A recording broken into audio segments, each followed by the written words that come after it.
no, you're good. You're good. Okay, song lyrics, stub toes, and tan and cars. That was awesome! So here we go again. Another Fast film. Another Fast and the Furious film. I can't stand the franchise. It's been an absolute joke for years. Arguably since the first one. Second one maybe? Tokyo Drift? Whatever. You know what? Too Fast, Too Furious had the whole rat scene. The bucket gets hot enough, Detective. The rat is gonna want out. Was kind of cool. I do remember that. That was sweet.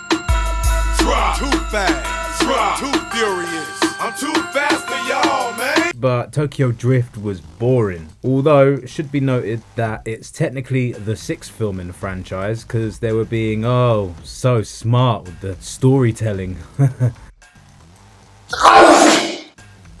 I'm sorry, I'm allergic to bullshit. Fast and the Furious 4 was over-the-top stupidness, but it was fine. It was just another bang-average action film. And then you had number 5, which I think brought in The Rock. You might not remember him from the Richard Kelly flop called Southland Tales. And with The Rock being adopted into this family, the film franchise became a parody of itself almost, with all of these over-the-top action scenes that could have come right out of Transformers. And it was asinine, with these two Fast and the Furious films having one with Letty becomes a bad guy. Letty. And Dom, who becomes a bad guy. And also, what is it with all these people coming back from the dead? We have far too much of that in this franchise. So you know what, John Cena? I think you might be fine. In Fast 6, Letty is the bad guy or something or some stupidness. But to its credit, it was actually one of the better Fast films in my opinion. So yeah, we've got the bad guy in 6 being Letty, and they do the same thing with Dom in Fate of the Furious, just because, you know, they ran out of ideas and were desperately in need to keep the story going. In the last one, F9, you had John Cena pop up, who's randomly Dom's brother. It's so much fun to see the conflict as well between Dom and Jacob, because it's like she wants nothing more than her brothers to get along, and that's her heart speaking, and yet with her brain she's like, they're opposites. That's not necessarily going to happen. Like, one of the major issues I have with these Fast and the Furious films is that everyone's an enemy at first and then they become friends. Charlize Theron, for example, she's pals with the crew now. Her and Jason Momoa will be sitting at the table come the end of the Fast 10 trilogy. This film originally used to be about drag races. It made the film special. You know, one of the things that's made this franchise so special and so relatable for people is that yeah, but now it's about family. You have incredible stunts, fast cars, all of these things that are really fun to watch, but at the end of the day, it's about family. Family.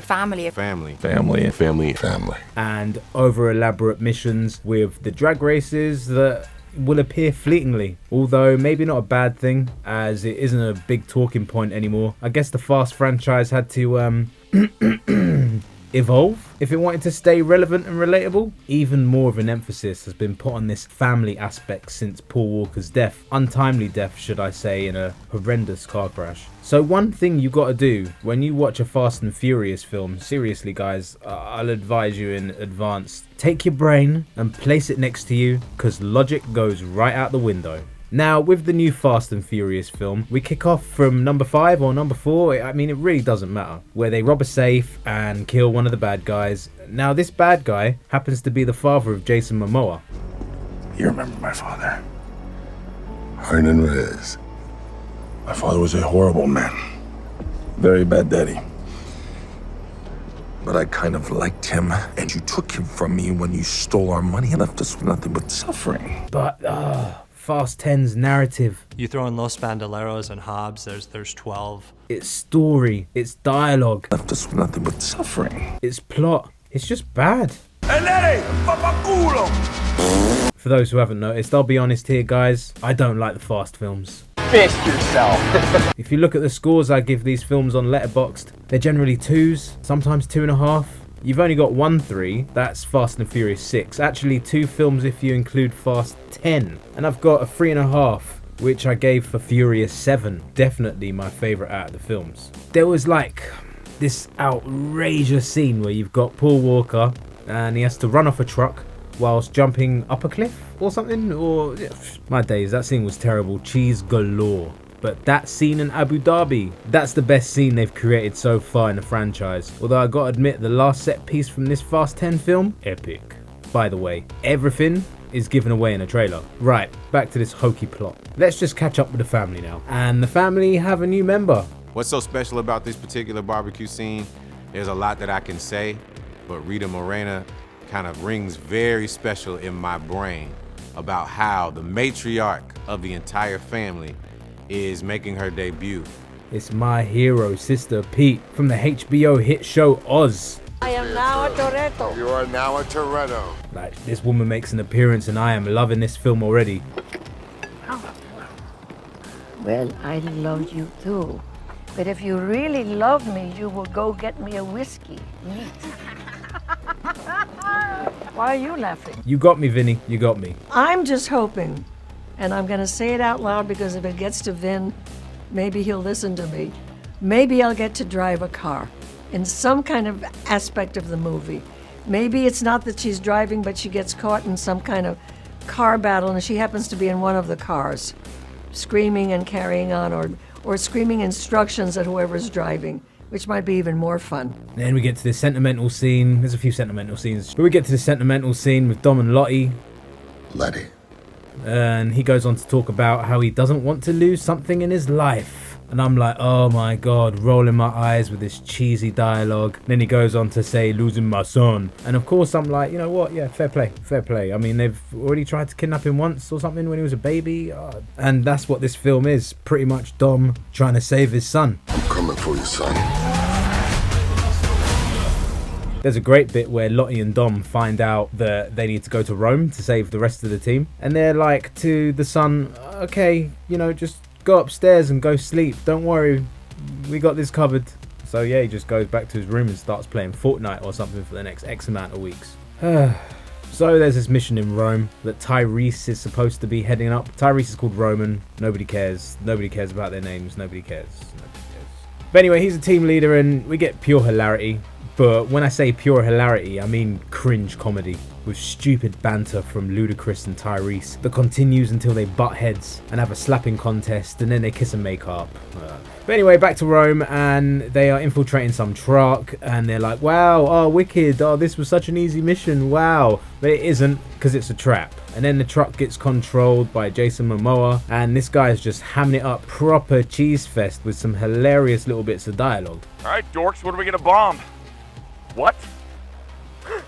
The Vatican? Wow. Okay, I'll do it.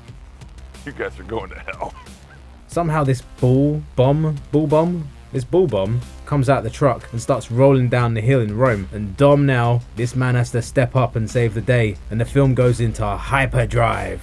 Seriously, go watch this film in 4DX if you can. It just gets outrageous and even more outrageous. Then he starts playing pinball with this bomb ball. Somehow the car knocks the ball into water and then boom, we get an explosion, ruining part of the town and Momoa just taking in the nuclear blast wave like a G. Oh. And the police are chasing after Dom. They get hit with the nuclear wave and fly off like their cars can't handle this nuclear wave blast. But Dom, on the other hand, he uses all his skill points to power through with his nitrate oxide stupidness, whatever he uses, and then drives away. Oh wow, wow, what a hero. He gets out away from the police, but Letty doesn't.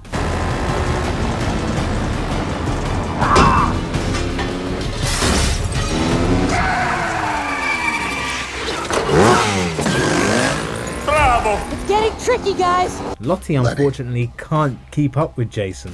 Yeah, and as a result, she gets caught by the police, given over to the authorities, and she's in jail. So with Letty in jail, Letty.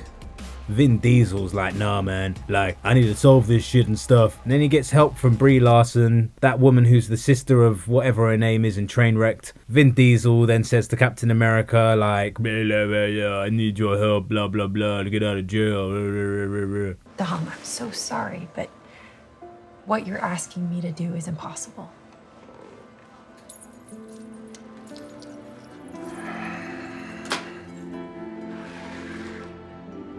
Nothing's impossible. Sorry, yeah, I could have just played this clip. And she goes to jail, helps Michelle Rodriguez out, and then Letty ends up in the same room as Charlize Theron and they have a big fight. And they show everything in the trailer. Like, yeah, I thought the laser bit was pretty decent. The drop kick, to be fair, she definitely learned that off John Cena. Ugh, whatever stupidness this is. Oh, ding, ding, yeah. Oh, so funny. They don't actually do that in the film. I'm sure there's not a ding. I'd stay down if I was you. You'll need to hit me harder for that. The team split up a little bit. You know, we got Roman, Ludacris, Ramsey, and Han. They're now seeking solace somewhere in London, and they end up at the house of Jason Statham. The only reason a dead guy shows up at my door. Revenge.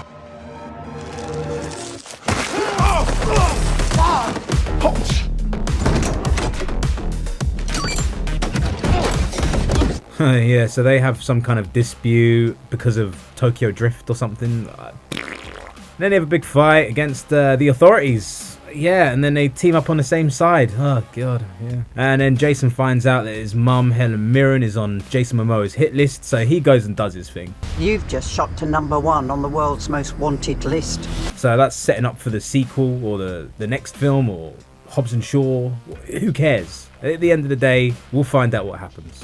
But whilst watching this film, I was just thinking, you know, where's The Rock, man? Like, I know Paul Walker can't be here, but you know what? They could actually try and add Paul Walker in the last film with some computer effects. Like, maybe the special effects be better in 2028. They can completely add him in, get him talking and whatnot. No issues at all. But anyway, yeah, I was thinking about The Rock. We need to go full circle, apart from the whole Paul Walker stuff. But yeah, The Rock turns up mid-credits, so we're going to get him in the next film, or the next Hobbs and Shaw film, or the next blah blah blah. Now we've got Ramsey, Roman, Ludacris and Han. They're on some plane now, going towards Dom to save everyone, but there's a double turn from one of the agents.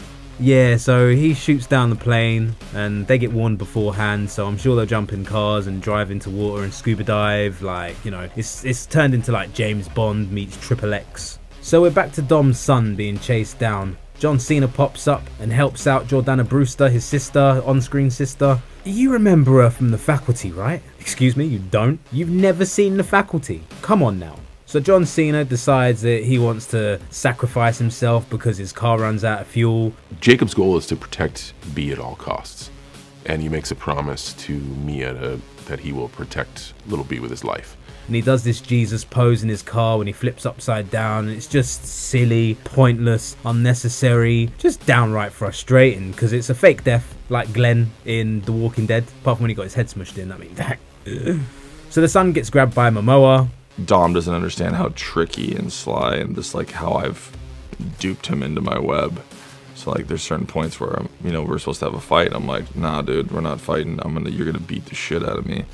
You're gonna punch me here, you're gonna slam me over here, you're gonna slam me this way. And I have this molar I lost, and I'm like, I'll pull this out. But it's a fast film. The bad guy never wins. So Dom, for his exceptional car work, I mean, this guy knows how to drive. He takes down 2 planes. This shit looks incredible. Gets his son back, and then they're in a pickle for the final set piece of the film. The coup de grace, the shot they show in all of their trailers. 2 remote trucks running towards Dom and his son. But Dom has other plans. You made one mistake. You never took my car. Like, seriously, epic stuff that was, with the survival of Dom and his son and Letty. We don't know how it will go for the other guys who are in the plane, but I'm sure they'll be fine. And there you have it. Fast 10. What a pile of shit. But at the same time, was incredibly fun. And no, I won't be going back to cinema to watch this in fact, I ain't gonna watch this film again probably, but I'll treat them like the Avatar films, one and done. After talking to Vin, I really felt like this is legacy and it's not just a movie, it's a lifetime experience.